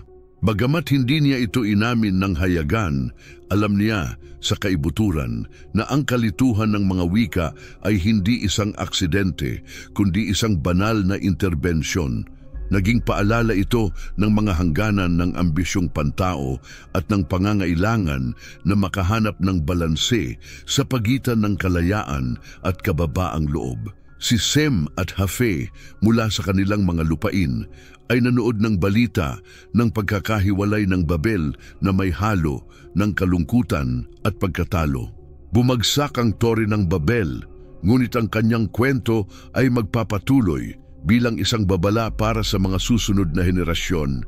Isang paalala na, bagamat ang tao ay itinakda upang magpuno at maghari sa lupa, hindi nila dapat kalimutan ang autoridad ng siyang naglagay ng mga bituin sa langit at hininga sa kanilang mga baga. Sa mga araw na sumunod sa pagkakahiwalay ng Babel, ang mundo ay nahulog sa katahimikan at pagmumuni. Ang bawat isa sa mga anak ni Noe ay bumalik sa kanilang mga lupaing pinagmulan. Bit-bit ang hindi lamang mga alaala ng nangyari, kundi pati na rin ang mga kahihinatnan ng kanilang mga desisyon. Ang mundo, na dati isang lugar ng mga pangakong ibinahagi, ngayon ay nahati sa mga bansa na nagsasalita ng magkakaibang wika, pinaghihiwalay ng mga pagkakaibang kultural at espiritual. Ang Babel ay hindi lamang nagbago ng landas ng sangkatauhan, kundi nag-iwan ng malalim na marka kay Sem, Cam at Japheth, na nagsimulang maunawaan na ang kanilang papel sa bagong mundong ito ay higit pa sa kanilang mga buhay. Sa mga lupain sa silangan, ipagpatuloy ni Sem ang kanyang misyon na panatilihin ang debosyon sa Diyos. Ang karanasan sa Babel ay lalo pang nagpatibay sa kanyang paniniwala na tanging ang pagsunod sa Diyos lamang ang makakapigil sa sangkatauhan na muling malugmok sa kayabangan at kaguluhan. Pinagtipon niya ang kanyang mga inapo at pinaalala sa kanila ang kahalagahan ng pamumuhay ayon sa mga prinsipyong itinuro ng kanyang ama. Sa matatag na tinig, sinabi niya sa kanila, tayo ang mga tagapangalaga ng pangako. Sa pamamagitan ng ating lahi, ang katotohanan ng kataas-taasan ay malalaman ng lahat ng mga bansa.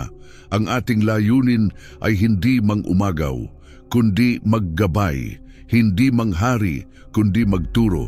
Itinatag ang pagtuturo sa kanilang mga lupain, kung saan ang kaalaman tungkol sa Diyos ang naging sentro ng pang-araw-araw na buhay. Ang mga bata ay natutong magbigay galang sa mga banal na batas, magtayo ng mga altar at mag-alay ng mga sakripisyo bilang paalala ng walang hanggang tipan sa pagitan ng kanilang mga inapo. Lumitaw ang mga lalaking may malaking karunungan at espiritualidad na ang mga pangalan ay maaalala ng mga susunod na henerasyon. Bagamat hindi nakita ni Sem ang kanyang lahi na magbunga ng si Abraham, ang ama ng isang lahi na magbabago ng takbo ng kasaysayan, nanatili siyang matatag sa kanyang debosyon. Gayunpaman, hinarap niya ang mga pagsubok sa pakikisalamuha sa mga katabing tribo na nag-ampon ng mga Diyos at idolatrikong gawain. Kahit sa kabila ng paghamak, pinanatili niya ang kanyang pananampalataya, naaalala ang mga salitang sinabi ng anghel na nagbigay sa kanya ng pangako ng kaligtasan para sa kanyang mga inapo. Sa mga lupain ng timog, si Cam ay naging isang pinunong kinikilala sa kanyang katalinuhan. Ang kanyang ambisyon ay nagbigay daan sa mga lungsod niyang lumago at naging maunlad, puno ng sining at kaalaman na sumibol dahil sa kanyang espiritu ng inobasyon. Gayunpaman, ang karanasan sa Babel ay nag-iwan ng malalim na marka kay Cam, bagamat hindi niya inamin ang kanyang pagsisisi ng hayagan. Sa kalooban, naramdaman niya ang isang kawalan, isang eko ng nawawalang pagkakaisa na ngayon ay tila hindi na muling maibabalik. Baka maaari pa nating magawa ang higit pa, sinabi niya isang gabi, habang tinitingnan ang mga bituin mula sa kanyang balkonahe sa palasyo. Nagkaroon tayo ng pagkakataon na ipakita na ang tao ay maaaring magtagumpay nang hindi umaasa sa langit at nabigo tayo. Ang kalituhan ay naghiwa-hiwalay sa atin at ngayon ang ating mga wika at kultura ay mga hadlang na hindi na natin kayang lampasan. Inilaan ni Cam ang huling mga taon ng kanyang buhay sa pagpapalakas ng mga kaharian na kanyang itinayo, naghahanap ng isang makamundong kapangyarihan, isang layunin na makakapuno sa puwang na nararamdaman niya. Bagamat ang kanyang mga inapo ay namana ang kanyang espiritu ng kadakilaan, dala rin nila ang bigat ng kanyang ambisyon at ng pagkakahiwalay. Ang ilan sa kanila ay naging mga makapangyarihang hari na naghari sa malalawak na rehiyon, ngunit ang kanilang mga nagawa ay palaging may marka ng Babel at ng kakulangan ng tunay na pagkakaisa. Sa kabila ng kanyang mga panaghoy, si Cam ay nag-iwan ng isang makulay na pamana. Ang kanyang mga inapo ay naging mga arkitekto, mandirigma at mga visionary na nagtatag ng mga batayan ng mga sibilisasyong magtatagal sa mga siglo. Gayunpaman, ang kanyang mga kaharian, bagamat kahanga-hanga, ay itinayo sa mga pundasyong kulang ng koneksyon espiritual na itinuring ng kanyang ama at kapatid na si Sem bilang mahalaga. Si Japheth, sa kabilang banda, ay bumalik sa mga lupain ng hilaga na may isang pusong nahahati. Ipinakita sa kanya ng Babel ang parehong potensyal at panganib ng sangkatauhan. Habang ang kanyang mga kapatid ay nakatuon sa debosyon o sa kapangyarihan, si Japhet ay nakikita ang mundo bilang isang malawak na tela ng mga magkakaugnay na kultura. Bawat isa ay may mahalagang bagay na maiaalay. Baka ang pagkakahiwalay ay hindi lamang isang sumpa. Nagmuni-muni siya habang naglalakad sa mga bundok na nakapalibot sa kanyang bahay. Baka ito ay isang pagkakataon para ang bawat tao ay magtamo ng sariling identidad at sama-sama makalikha tayo ng isang bagay na higit pa sa kabuuan ng ating mga bahagi. Sa ilalim ng kanyang pamumuno, nagsimula ang mga inapo ni Japhet na mag-explore ng mga bagong lupain at magtatag ng mga koneksyon sa mga tao mula sa malalayong rehiyon. Naging mga naglalayag, mangangalakal at mga explorer sila na nagdadala ng mga ideya at kaalaman mula sa isang lugar patungo sa iba. Ang mga lupain ng Hilaga ay naging isang krisol ng mga kultura, kung saan ang mga pagkakaiba ay hindi tiningnan bilang mga hadlang, kundi bilang mga pinagkukunan ng mutual na pagpapayaman. Tinitingnan ni Japhet ng may pagmamalaki kung paano ang kanyang mga inapo ay nagtutulay sa pagitan ng mga bansa, ngunit alam din niyang ang tunay na pagkakaisa ay malayo pa. Bagamat ang Babel ay naghiwalay sa sangkatauhan, naniniwala si Japhet na balang araw magiging posible ang makahanap ng paraan upang pag-isa-isin ang mga pagkakaiba nang hindi nawawala ang pagkakakilanlan ng bawat tao.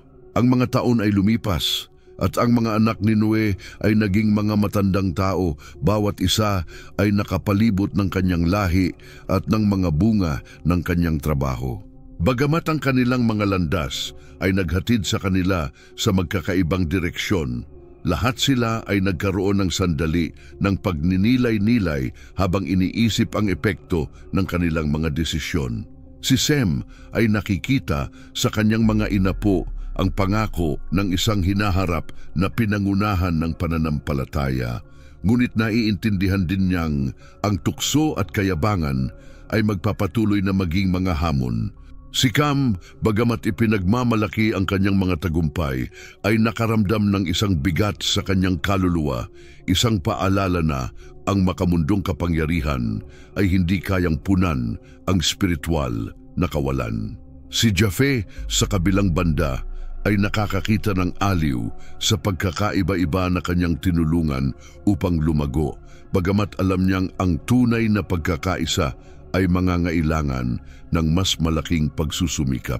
Ang Tore ng Babel ay nanatili sa alaala ng lahat bilang isang simbolo ng babala at pag-asa. Isa itong aral tungkol sa mga hangganan ng ambisyong pantao, ngunit isang paalala rin na sa kabila ng mga pagkakaiba, ang lahat ng tao ay nagbabahagi ng isang karaniwang pinagmulan.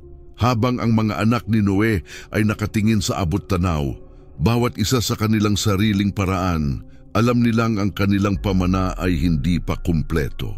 Inhubog nila ang mundo, ngunit ang tadhana ng sangkatauhan ay patuloy na isusulat ng mga henerasyong darating na naghahanap ng pagpapatawad sa mga pagkakamali ng nakaraan at nagtutulungan upang bumuo ng isang hinaharap na karapat-dapat sa tipan na itinaguyod ng Diyos sa kanilang Ama. Ang hangin sa lambak kung saan pinili ni Noe na gugulin ng kanyang mga huling araw ay tahimik, halos banal. Ang mga bundok ay tumataas bilang mga tahimik na tagapangalaga at ang mga ilog na dumadaloy sa mga burol ay dumadaloy ng may kalmado ng isang walang hanggang katahimikan. Gayunpaman, sa loob ni Noe, nararamdaman ang isang pakiramdam ng pangangailangan, isang katiyakan na ang oras na natitira sa kanya ay maikli. Nakaupo sa ilalim ng isang punong may malalabay na dahon, ang kanyang baston ay nakatabi sa gilid. Tinawag ni Noe ang kanyang mga anak sa kanilang huling pagkakataon. Dumating sina Sem, Cam at Japhet mula sa kanilang mga lupain, bawat isa ay kasama ang kanyang lahi. Bagamat ang mga taon ay nagmarka sa kanilang mga mukha ng mga linya ng karunungan at pagod, ang mga tensyon na naghiwalay sa kanila noon ay tila humupa. Naroon sila hindi bilang mga karibal, kundi bilang mga anak na tumugon sa tawag ng kanilang ama. Pinagmasdan sila ni Noe ng isang mata na nagpapakita ng parehong pagmamahal at pag-aalala. Ang kanyang tinig, bagamat humina dahil sa edad, ay nagdala pa rin ng autoridad ng isang lalaking nakipaglakad sa Diyos. Mga anak ko, nagsimula si Noe, ipinakita sa akin ng lumikha ang mga bagay na dapat ninyong malaman. Ang mundong inyong tinutulungan ngayong buuin muli ay malawak at iba-iba, ngunit ito rin ay marupok.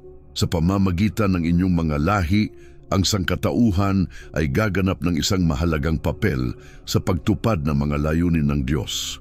Ngunit dapat ninyong tandaan na kasabay ng dakilang layunin ay ang dakilang responsibilidad. Si Sem, palaging nakatuon sa mga salita ng kanyang ama, ay yumuko bilang tanda ng paggalang. Si Cam ay nag-cross arms, nagmamasid, ngunit maingat, habang si Japhe ay tumingin ng may halong pagkamausisa at respeto. Pumikit si Noe sandali, parang kinukolekta ang lakas para sa sasabihin niya. Nang buksan niya ang mga mata, ang kanyang tingin ay tila nakatuon sa isang bagay na lampas sa nakikita. Ipinakita sa akin ng Panginoon ang 3 landas, 3 kapalaran na magsasanga sa paglipas ng panahon. Bawat isa sa inyo at ang mga anak ng inyong mga anak ay may papel na gagampanan. Tumungo siya kay Sem at nagsalita ng may kabigatan. Sa pamamagitan mo, Sem, ang liwanag ng lumikha ay makikilala. Mula sa iyong lahi ay magsisilang ng mga propeta at hari, mga lalaking lalakad kasama ang Diyos at maggagabay sa mga bansa patungo sa kanyang katotohanan. Ngunit magdadala ka rin ng isang mabigat na pasanin, sapagkat ang katapatan sa kalooban ng Diyos ay hindi madali. Susubukin ang iyong mga inapo, ngunit ang kanilang pagtitiis ay magdadala ng kaligtasan sa mundo. Pagkatapos, tumingin si Noe kay Cam at ang kanyang tono ay nagbago, naging parehong nagpapagalit at maawain. Ang iyong mga inapo ay magiging mga dakilang guro, mga tagapagbuo ng lupa, at gamit ang mga bato ng kanilang mga kamay ay magtataas sila ng malalakas na kaharian. Ngunit magkakaroon din ng mga delikadong kaharian sapagkat ang kaalaman na hinanap mo ay magiging parehong biyaya at sumpa. Ang mga magtataglay nito ay maaaring gamitin ito para magtayo at magwasak. Kahit sa gitna ng dilim, hindi ka malilimutan ng Panginoon at mula sa iyong mga inapo ay magsisilang ang karunungan na balang araw ay makakatulong mag-ayos ng mga bagay na nawala. Sa wakas, tumingin siya kay Japhe at nagsalita ng may halong pag-asa at babala. Japhe, ang iyong mga anak ay magpapalaganap sa mga pinakamalalayong lupain. Sila ay magiging mga explorer, naglalayag at mag-aisa ng mga kultura. Magdadala sila ng pagkakaiba-iba sa mundo. Ngunit kailangan din nilang matutunan na pagbalansehin ang paghahanap ng kaalaman at ang katapatan sa lumikha. Sa krisol ng mga bansang kanilang madidiskubre, magkakaroon ng alitan at pagkakataon. Ngunit kung matutunan ng iyong mga inapo ang balanse, sila ay magiging isang tulay sa pagitan ng mga tao. Ang mga anak ni Noe ay nakinig ng tahimik, tinatanggap ang mga salita ng kanilang ama. Bagamat ang bawat isa ay nakikita ang hinaharap sa ibang paraan, alam nila na ang pamana na kanilang natanggap ay ngayon ay nasa mga kamay ng mga henerasyon na darating. Ang mga salita ni Noe ay nag-iwan ng marka sa kanilang mga puso. Nauunawaan nila na ang kanilang mga aksyon ay hindi lamang nakaapekto sa kanilang sariling henerasyon, kundi pati na rin sa maraming mga henerasyon na darating. Si Sem ang unang nagsalita. Ama, ipinapangako ko na ang aking lahi ay mananatiling tapat sa tipan. Ituturo ko sa aking mga anak na maglakad sa pagsunod sa kataas-taasan at sa pamamagitan namin ang katotohanan ay malalaman. Si Cam, bagamat hindi gaanong nagpapahayag, ay tumango ng seryoso. Ako ay nagkamali, ngunit ang aking mga anak ay may potensyal na magtayo ng isang bagay na tatagal. Ituturo ko sa kanila kung paano gamitin ang kaalaman ng may karunungan at huwag kalimutan na kahit ang kapangyarihan ay may layunin. Si Japhet, sa kanyang tahimik na tinig, ay nagdagdag, ang pagkakaiba-iba na nakita ko sa mundo ay isang salamin ng kadakilaan ng lumikha. Ang aking lahi ay maghahangad na magkaisa sa halip na magkalayo, maggalang sa halip na magpataw. Ito ang magiging pamana namin. Si Noe na nakikinig sa kanilang mga salita ay ngumiti ng mahina. Tandaan ninyo na ang tipan ng Diyos ay hindi lamang sa inyo, kundi sa buong sangkatauhan. Sa kabila ng mga pagsubok at mga pagsusulit, hindi kayo iiwan ng Diyos. Maglakad kayo ng may pananampalataya at ang hinaharap ay magiging mas malaki kaysa sa inyong inaasahan.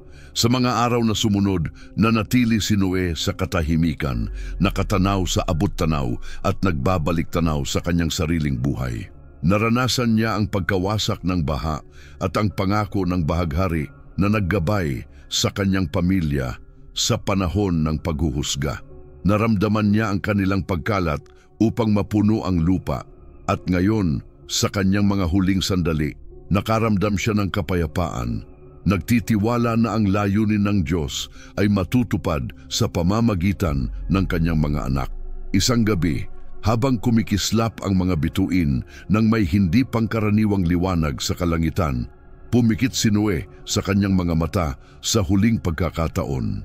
Ang kanyang pagpanaw ay tahimik, nakapalibot ng mga anak at apo na iginagalang siya ng mga salita ng pasasalamat at paggalang. Ang katawan ni Noe ay inilibing sa lambak sa ilalim ng parehong puno kung saan ibinahagi niya ang kanyang huling propesya. Sa kanyang libingan, naglagay ang kanyang mga anak ng isang bato na may simpleng inskripsyon, ngunit malalim na makapangyarihan. Dito nakahimlay si Noe, ang lalaking lumakad kasama ang Diyos at nagpreserba ng buhay sa mga henerasyon. Pagkatapos ng pagkamatay ni Noe, nagpaalam muli ang magkakapatid. Bawat isa ay bumalik sa kanilang mga lupain na may bagong layunin. Bagamat nagpatuloy sila sa magkakaibang landas, lahat sila ay nagbahagi ng isang karaniwang pangako na panatilihin ang pamana ng kanilang ama at tiyakin na ang kanilang mga lahi ay tuparin ang mga papel na itinakda sa kanila sa mundong kanilang tinulungan upang muling buuin. Isang mundo na malawak at puno ng pagsubok, ngunit puno rin ng mga pangako. Sa pamamagitan ni Sem, Cam at Japhet, magpapatuloy ang sangkatauhan sa kanilang paglalakbay, bit-bit ang mga aral mula sa nakaraan at ang mga pag-asa para sa hinaharap, habang patuloy na isinusulat ang kasaysayan ng walang hanggang tipan sa lumikha. Sa paglipas ng mga siglo, nagsimulang magbago ang mundo. Ang mga lupaing pinaninirahan ng mga anak ni Noe ay naging tahanan ng mga sibilisasyon na naglalaman ng mga pamana ni Sem, Cam at Japhet. Bagamat nanatili ang mga pagkakaiba sa pagitan ng mga lahi, nagsimula ring magtahi-tahi ang mga koneksyon sa pagitan nila. Ipinapakita na sa kabila ng mga distansya, ang kanilang mga tadhana ay magkakaugnay. Ang mga inapo ni Sem ay nanatiling malalim na magkakaugnay, ginagabayan ng kanilang debosyon sa lumikha. Sila ay naging mga lider espiritual at tagapag-ingat ng pananampalataya sa kanilang mga lupain, nagtayo ng mga altar at komunidad na nakatuon sa pagtuturo ng mga prinsipyo ng Diyos. Ang salita ng kataas-taasan ay ipinasa mula sa henerasyon patungo sa henerasyon at naging pundasyon ng isang espiritual na tradisyon na magbubunga sa mga propeta tulad ni Abraham, Moises, at iba pang mga lalaking may pananampalataya na magpapabago ng takbo ng kasaysayan. Si Sem ay inalala hindi lamang bilang patriarka ng isang banal na lahi, kundi bilang isang halimbawa ng katapatan. Sa mga kwento na ipinasa ng kanyang mga inapo, Sinasabi na ang kanyang karunungan at debosyon ay ginawang isang tulay sa pagitan ng mga tao at Diyos, at siya ay iginagalang kahit ng mga hindi naniniwala sa kanyang mga turo. Siya ay iginagalang bilang isang tao ng malalim na pananaw na ang espiritual na impluensya ay lumampas sa mga hangganan. Sa mga susunod na henerasyon, ang lahi ni Sem ay pinanatili ang kanilang pangako sa banal na tipan sa kabila ng mga pagsubok na kanilang hinarap. Ang mundo ay tumanggap hindi lamang ng mga aral, kundi pati na rin ng pangako ng kaligtasan na matutupad sa hinaharap. Habang ito ay nangyayari, ang mga inapo ni Cam ay umunlad sa mga lupain ng timog. Sa kanilang hilig para sa inobasyon at konstruksyon, naging mga arkitekto sila ng mga advanced na sibilisasyon. Ang kanilang mga lungsod ay mga monumento ng katalinuhan ng tao na may mga templo, palasyo at mga sistema ng irigasyon na nagpakita ng kanilang pamamahala sa kalikasan. Bagamat si Cam ay nagdanas ng bigat ng sumpa na binitiwan ni Noe sa kanyang lahi, ipinakita niya na kahit ang mga pagsubok ay maaaring magdala ng malalaking tagumpay. Ang mga inapo ni Cam ay nakilala hindi lamang bilang mga tagapagtayo, kundi bilang mga mangangalakal at pinuno na nag-uugnay sa mga tao sa pamamagitan ng mga network ng kalakalan.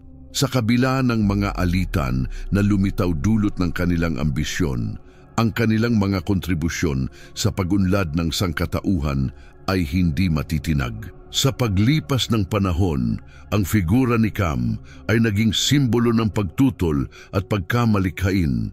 Bagamat ang iba ay tiningnan siya bilang paalala ng mga epekto ng kayabangan, ang iba naman ay inisip siya bilang inspirasyon upang malampasan ang mga pagsubok at makamit ang kadakilaan.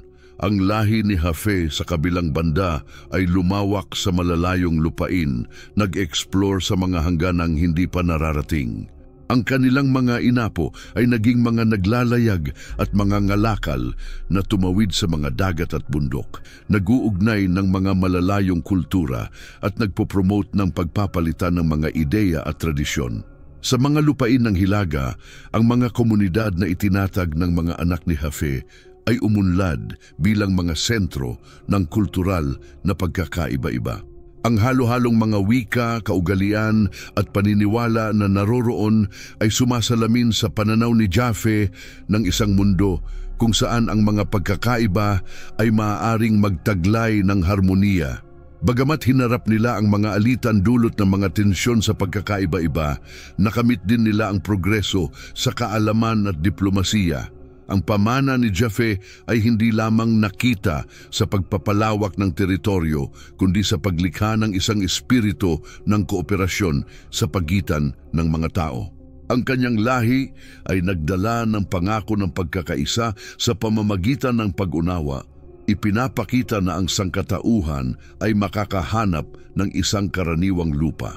Kahit sa gitna ng pagkakaiba-iba sa paglipas ng panahon, ang mga inapo ni Sem, Cam at Jafe ay nagsimulang makipag-ugnayan ng mas madalas. Ang mga mangangalakal ni Cam ay nagdadala ng kanilang mga kalakal sa mga lupain ni Jafe, habang ang mga espiritual na guro ni Sem ay ibinabahagi ang kanilang mga aral sa mga naghahanap ng kasagutan. Bagamat ang mga pagkakaibang kultural at linguistiko ay patuloy na isang hamon, ang palitan ng mga ideya at yaman ay nakatulong sa pagtatayo ng mga tulay sa pagitan ng mga lahi. Sa isang kritikal na bahagi ng kasaysayan, naganap ang isang pagpupulong.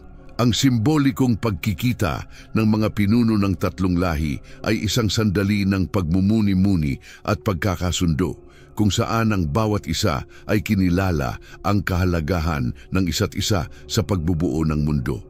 Bagamat hindi nito nalutas ang lahat ng tensyon, ang pagpupulong ay nagmarka ng simula ng isang kolaborasyon na magkakaroon ng pangmatagalang epekto. Ang bahaghari na nakita ni Noe pagkatapos ng baha ay patuloy na nagsilbing simbolo ng pag-asa. Bagamat ang sangkatauhan ay nahahati ng mga wika at kultura, Ipinakita ng mga koneksyon sa pagitan ng mga lahi ni Sem at Hafe na mayroon pa rin silang isang karaniwang layunin, ang tuparin ang banal na tipan at magtayo ng isang mundo kung saan ang katarungan at awa ay mananaig. Pinanatili ng lahi ni Sem ang pananampalataya habang ang mga inapo ni Cam ay ipinakita ang kapangyarihan ng inobasyon. Samantalang ang mga inapo ni Hafe ay nagtaguyod ng pagkakaiba-iba at kooperasyon sa kabila ng kanilang mga pagkakaiba. Ang mga pagkakaibang ito ay naging mga haligi ng sangkatauhan na nagpapakita na kahit sa pagkakabiyak, maaari pa ring matagpuan ang pagkakaisa. Kaya ang kwento ng mga anak ni Noe ay tumawid sa mga siglo bilang isang patutuo ng patuloy na laban sa pagitan ng kayabangan at kababaang loob, alitan at pagkakasundo. Sa kabila ng mga anino ng Babel at ng mga pagkakahiwalay ng nakaraan na patuloy na nagsisilbing paalala ng mga pagkakamali ng tao, mayroon ding pag-asa para sa isang hinaharap kung saan ang mga pagkakaiba ay hindi magiging hadlang, kundi isang pinagkukunan ng lakas. Ang walang hanggang tipan ng lumikha sa sangkatauhan ay nanatili bilang isang bahaghari na tumatawid sa mga panahon, nagpapaliwanag ng daan para sa isang banal na layunin na hindi pa natutupad.